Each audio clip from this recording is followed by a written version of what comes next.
The wizard studies में आप सभी लोगों का एक बार फिर से स्वागत है। आज जो टॉपिक लाए हैं ये समझने वाला टॉपिक है और बहुत ही महत्वपूर्ण टॉपिक है। राष्ट्रीय क्षेत्राधिकार से परे जैव विविधता समझौते पर हस्ताक्षर करने के लिए केंद्रीय मंत्रिमंडल ने अपनी मंजूरी दे दी है।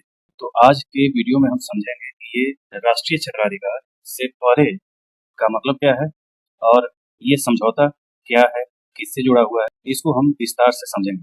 तो आइए देखते हैं।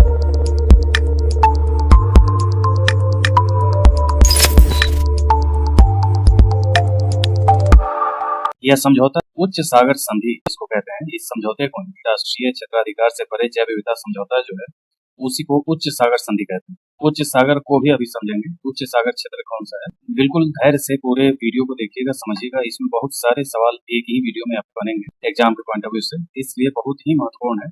अभी सागर की कौन सी सीमा, किसको क्या कहते हैं, कहाँ तक किसी भी देश का अधिकार होता है और कहाँ से उच्च सागर क्षेत्र शुरू होता है। तो हाई सी एरिया कहाँ से, जिसको हम कहते हैं, वो कहाँ से शुरू होता है। तो ये राष्ट्रीय क्षेत्राधिकार से परे जैव विविधता समझौता या उच्च सागर संधि संयुक्त राष्ट्र समुद्री कानून सम्मेलन का के अंतर्गत एक अंतर्राष्ट्रीय संधि। इसका उद्देश्य है उच्च समुद्र में समुद्री जैव विविधता के दीर्घकालिक संरक्षण पर बढ़ती चिंताओं के समाधान को समझना। यह अंतर्राष्ट्रीय सहयोग और समन्वय के माध्यम से समुद्री जैव विविधता के सतत उपयोग के लिए सटीक तंत्र निर्धारित करता है। यानी कि उच्च समुद्र क्षेत्र में जो जैव विविधता है उसको बचाने के लिए ये एक संधि की गई है। और उच्च सागर क्षेत्र जो है ये किसी भी देश की जो सीमा होती है, जिसको EEZ कहा जाता है, एक्सक्लूसिव इकोनॉमिक जोन जिसको कहते हैं, जो 200 नॉटिकल मील तक होता है, उसके बाहर का जो भी क्षेत्र होता है उसको उच्च समुद्री क्षेत्र कहते हैं। वहां के जो जैव विविधता है उसको बचाने के लिए ये संधि की गई, क्योंकि कई देश कई जगह पे देखा गया है कि अपनी सीमा से बाहर 200 नॉटिकल मील से बाहर ले जाकर के, जैसे खास करके चीन के बारे में ये देखने को मिला कि वो अपने यहाँ से जो भी ये हैं अवशिष्ट हैं उसको ले जाकर के बीच समुद्र में फेंक आता है। तो इस ढंग की घटनाएं, और वो भी अफ्रीका वाले क्षेत्र में ले जाकर के कूड़े लाता है। तो ऐसे घटनाक्रम जो है ये समुद्री जैव विविधता है उसके लिए बहुत ही घातक है। और दूसरा क्षेत्र अगर आपको याद हो तो उत्तरी अमेरिका के पश्चिमी क्षेत्र में कैलिफोर्निया की खाड़ी से पश्चिम की ओर जब जाएंगे तो वहाँ कुछ साल पहले एक ऐसा रीजन मिला था जहाँ पे पूरे प्रशांत महासागर का जितना प्लास्टिक था वो सब इकट्ठा होकर के, और इतने बड़े पैमाने पे वहाँ इकट्ठा था समुद्र के निचले लेयर में, कि एक फ्रांस के जो क्षेत्रफल है, फ्रांस जैसे देश के क्षेत्रफल के 2 गुने से 3 गुना क्षेत्रफल लिए हुए था, जितने में पूरे रीजन में प्लास्टिक फैला हुआ था और प्लास्टिक सब इकट्ठा हो गया। क्योंकि समुद्री क्षेत्र में जो गायर बनते हैं, जो नदियों में जैसे देखते हैं भंवर बनना, वैसे ही समुद्री क्षेत्र में गायर बनते हैं। तो समुद्री क्षेत्र में प्रशांत महासागर का जो रीजन है उसमें उत्तरी प्रशांत महासागर जो है विषुवत रेखा के उत्तर का एरिया, उस एरिया में बहुत बड़े क्षेत्रफल में प्लास्टिक का जमना ये जैव विविधता को बहुत ही नुकसान पहुंचाया। क्योंकि ये पता तब चला जब वहाँ के मछलियों के आंतों में प्लास्टिक देखा गया। जब वो बड़े पैमाने पर मर रहे थे तो उनका जब विश्लेषण किया गया तो उनके आंतों में प्लास्टिक पड़ा हुआ था। तो ऐसे क्षेत्र जो है वो इस ढंग के बहुत सारे क्षेत्र हैं। ये तो एक उदाहरण है। अमेरिका जैसे राष्ट्र विकसित जरूर हो गए हैं, लेकिन उस विकास का भुगतान पर्यावरण ने किया है, इसलिए अमेरिका ने पर्यावरण को ज्यादा नुकसान किया। जो देश जितना बड़ा है और जितना विकसित हो चुका है उसने पहले पर्यावरण को नुकसान के ये पर ही अपना विकास किया। इसलिए इस चीज को समझना है और इसी को लेकर के संधि की गई है। और उसी संधि में जो देख रहे हैं SDG लक्ष्य, सस्टेनेबल डेवलपमेंट गोल का जो 14वां गोल है, उसमें जल के नीचे के जीवन को उसमें शामिल किया गया। इसको प्राप्त करने के लिए ये संधि भी उसमें सहयोगी है। ये जो राष्ट्रीय क्षेत्राधिकार से परे जैव विविधता समझौता है, इसके 4 स्तंभ हैं। समुद्री आनुवांशिक संसाधन, जिसमें लाभों का उचित और न्याय संगत बंटवारा शामिल है। समुद्री संरक्षित क्षेत्रों सहित क्षेत्र आधिकारिक प्रबंधन उपकरण जैसे उपाय, पर्यावरणीय प्रभाव आकलन और क्षमता निर्माण एवं समुद्री प्रौद्योगिकी का हस्तांतरण, ये 4 चीजें इसमें शामिल है इस संधि में। इसके तहत ये समुद्री जो जैव विविधता है उसके संरक्षण का उपाय किया जाएगा। इसको लेकर के भारत ने भी मंजूरी दी है। और इसमें आगे देखें तो इसके सदस्यों की संख्या वर्तमान में 91 है। जो SBNJ जो समझौता है उस पे हस्ताक्षर किए हैं और 8 पक्षों ने इसका अनुसमर्थन भी किया है। हस्ताक्षर और अनुसमर्थन को भी समझ लें कि कोई भी जब अंतर्राष्ट्रीय संधि होती है तो उस संधि पे सबसे पहले कोई भी राष्ट्र हस्ताक्षर करता है, और हस्ताक्षर करने के बाद जब वो उस प्रस्ताव को अपनी संसद से पास करा करके उस अंतर्राष्ट्रीय जो संधि होगी उसका कोई ना कोई मुख्यालय या कार्यालय घोषित होगा, वहां जब उसे भेज देगा तो ये अनुसमर्थन कहा जाता है। तो 91 देशों ने अभी केवल सिग्नेचर किए हैं और 8 देशों ने इसका मात्र अनुसमर्थन अभी किया। इसका उद्देश्य है जैव विविधता की रक्षा करना और 2030 तक ग्रह के कम से कम 30% भाग की रक्षा करने का लक्ष्य प्राप्त करना है। तो ये तो इस संधि की बात होगी। अब इस संधि के अंतर्गत आपको जो समझना है वो ज्यादा महत्वपूर्ण है, इससे भी ज्यादा जो एग्जाम के लिए आपके महत्वपूर्ण है। यूएन क्लॉज को समझें, संयुक्त राष्ट्र समुद्री कानून सम्मेलन को समझें कि क्या है, कि यह समुद्रों के पर्यावरण संरक्षण और समुद्री सीमाओं, समुद्री संसाधनों पर अधिकार और विवाद समाधान के लिए यह सम्मेलन हुआ था, उसके लिए महत्वपूर्ण है। इसे समुद्र का कानून भी कहा जाता है। यह एकमात्र अंतर्राष्ट्रीय सम्मेलन है जो समुद्री क्षेत्रों में राज्य के अधिकार क्षेत्र के लिए रूपरेखा निर्धारित करता है। यह तटीय राज्यों और महासागरों में नौवहन करने वालों द्वारा अपतटीय शासन के लिए आधार प्रदान करता है। यह समुद्री क्षेत्रों में 5 मुख्य क्षेत्रों में विभाजित, समुद्री क्षेत्र को 5 प्रमुख क्षेत्रों में विभाजित करता है। आंतरिक जल क्षेत्र, प्रादेशिक समुद्र, सन्निहित क्षेत्र, विशिष्ट आर्थिक क्षेत्र और उच्च समुद्र। इसी को समझना है। सबसे मेन जो मुद्दा है इस आपके एग्जाम में, ये सारे पूछे जाते हैं। EEZ क्या होता है, आंतरिक जल क्षेत्र किसे कहेंगे, प्रादेशिक समुद्र क्या होता है, सन्निहित क्षेत्र क्या होता है, इसी को आप अभी समझेंगे। इस वीडियो को केवल धैर्य के साथ देखें तो पूरा सारा कॉन्सेप्ट आपका क्लियर हो जाएगा। अब देखें, यूएन क्लॉज को 1982 में अपनाया गया और 1994 में लागू हुआ। 82 में इसे अपनाया गया था, ये समुद्री कानून है, और 94 में ये लागू हुआ। ये डेट आपको याद रखें। यह राष्ट्रीय अधिकार क्षेत्र से परे समुद्र तल पर खनन और संबंधित गतिविधियों को विनियमित करने के लिए अंतर्राष्ट्रीय समुद्र तल प्राधिकरण की स्थापना। जैसे मान लें समुद्र में कोई खनिज मिल जाए, कोई ऐसी चीज मिल जाए, तो भारत वही उदाहरण में रखें, भारत की अगर अंतर्राष्ट्रीय सीमा 200 नॉटिकल मील, और मान लें कि अरब सागर के बीच के हिस्से में कहीं कोई खनिज महत्वपूर्ण मिल गया। अब उस खनिज का दोहन करने के लिए आपको कौन कंट्रोल करेगा, कैसे वहां से दोहन होगा, किन नियमों का पालन करना होगा, इन सब का जो भी विनियमन है वो ये अंतर्राष्ट्रीय संधि करती है। और इसमें 160 से अधिक देश इसमें शामिल हैं और यूएन क्लॉज का अनुसमर्थन कर चुके हैं 160 से अधिक देश। भारत यूएन क्लॉज का एक राज्य पक्ष है, यानी कि ये शुरुआत से ही इसका सहयोगी रहा है। अब इसे देख लें, पहले इसे समझ लें, फिर आगे समुद्र में चलेंगे तो उसको समझाएंगे कि क्या कैसे है। यूएन क्लॉज के तहत समुद्र के संसाधनों को जो जिन क्षेत्रों में वर्गीकृत किया जाता है उसमें नंबर 1 पर है बेस लाइन, जिसको आधार रेखा कहते हैं।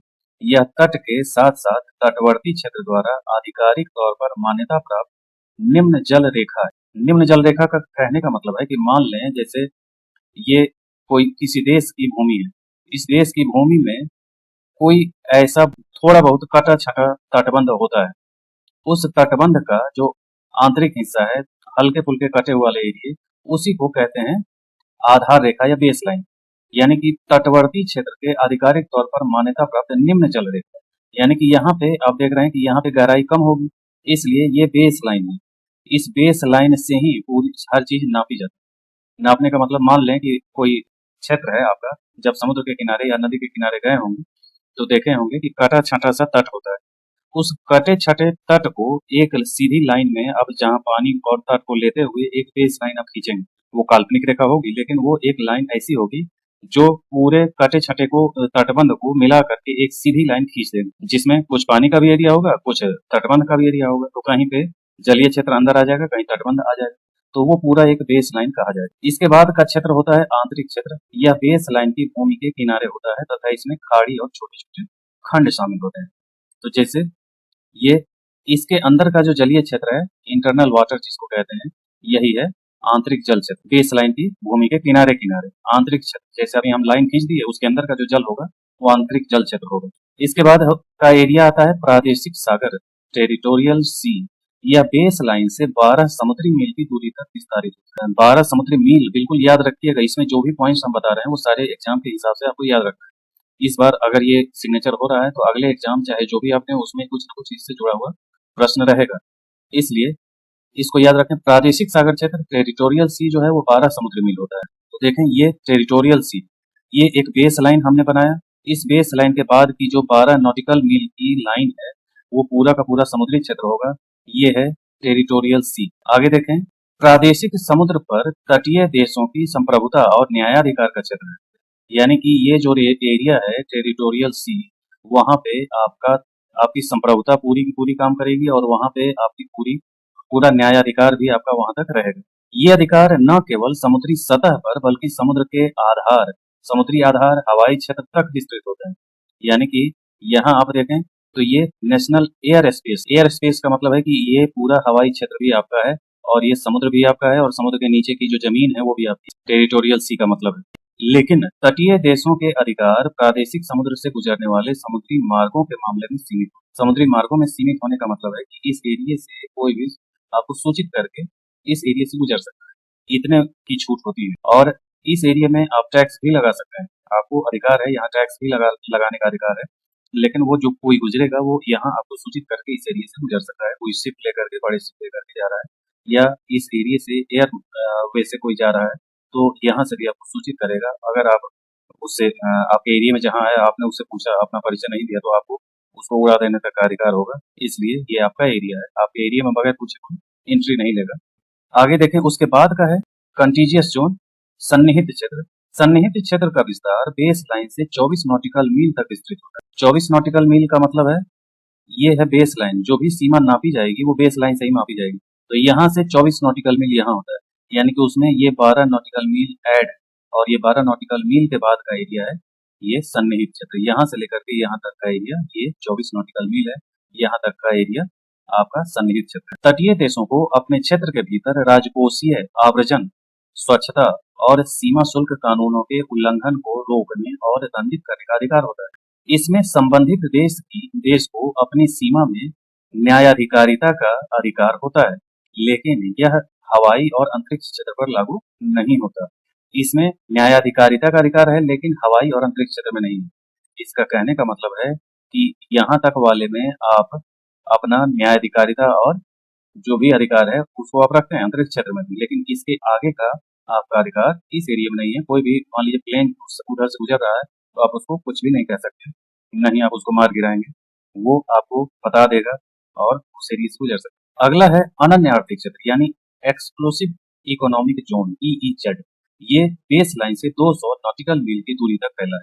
इसमें तटीय देशों को सभी प्राकृतिक संसाधनों की खोज, दोहन, संरक्षण और प्रबंधन का संप्रभु अधिकार प्राप्त होता है।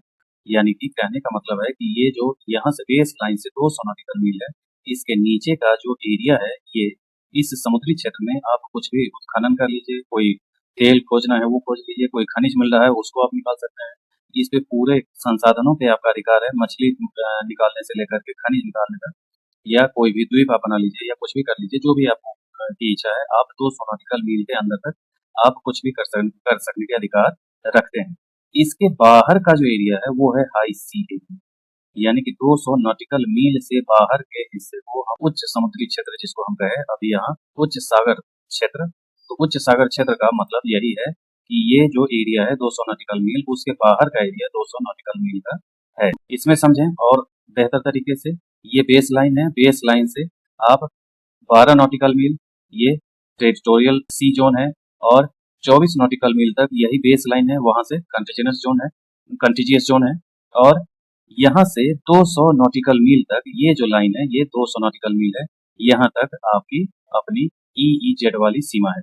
यानी कि 200 नॉटिकल मील तक आपके अपने पूरे अधिकार क्षेत्र हैं संसाधनों के दोहन के मामले में। इस एरिया में कोई और देश संसाधनों का दोहन करने नहीं आएगा। इसके बाहर का जो एरिया होगा इसको हाई सी एरिया कहेंगे और ये पूरा का पूरा एरिया, इसको आप अभी हाल में चर्चा हुए थे, इसको लगभग 100 नॉटिकल मील के आसपास तक बढ़ाने का विचार चल रहा है, अभी इसका फाइनल नहीं हुआ है। इसको एक्सटेंड किया जाएगा और यहाँ तक के दोहन का अधिकार सभी देशों को मिलेगा और उसका दावा करना था, कुछ समय सीमा दी गई थी, लेकिन अभी फिलहाल उसमें कोई फैसला नहीं हुआ है। लेकिन ये आपको याद रखना है कि 200 नॉटिकल मील तक इससे बाहर का एरिया हाई सी जोन है। तो ये आपके लिए कई तरीके से महत्वपूर्ण है। राष्ट्रीय क्षेत्राधिकार से परे जैव विविधता समझौता, जिसको आप इंग्लिश में biodiversity beyond national jurisdiction agreement है। तो ये पूरा का पूरा टॉपिक आपके लिए हर तरीके से महत्वपूर्ण है। इसमें इस लिमिट को भी याद रखें कि इसका उद्देश्य जैव विविधता की रक्षा करना और 2030 तक ग्रह के कम से कम 30% भाग की रक्षा करना इसका लक्ष्य। तो ये था आज का वीडियो। हर तरीके से ये महत्वपूर्ण है और ये हमेशा के लिए महत्वपूर्ण है। जब तक आप एग्जाम में बैठेंगे तब तक के लिए ये पूरा टॉपिक महत्वपूर्ण है। इसलिए इसको अच्छे से समझें और कहीं कोई दिक्कत रह गई हो, कुछ समझ में ना आया हो तो उसको आप कमेंट कर सकते हैं। और पसंद आया हो, आपके काम लायक हो तो आप अपने मित्रों को, शुभचिंतकों को ये वीडियो जरूर शेयर करें ताकि उनका भी कॉन्सेप्ट ये पूरा का पूरा क्लियर हो जाए, क्योंकि इस मुद्दे पे वीडियो बहुत कम बने हुए हैं। इसलिए ये मुद्दा काफी महत्वपूर्ण है, इसको आप अच्छे से समझें। जहाँ दिक्कत हो वहाँ बताएं, कमेंट करें। ये था आज का वीडियो। आज के लिए यहीं तक, मिलते हैं अगले वीडियो में। धन्यवाद।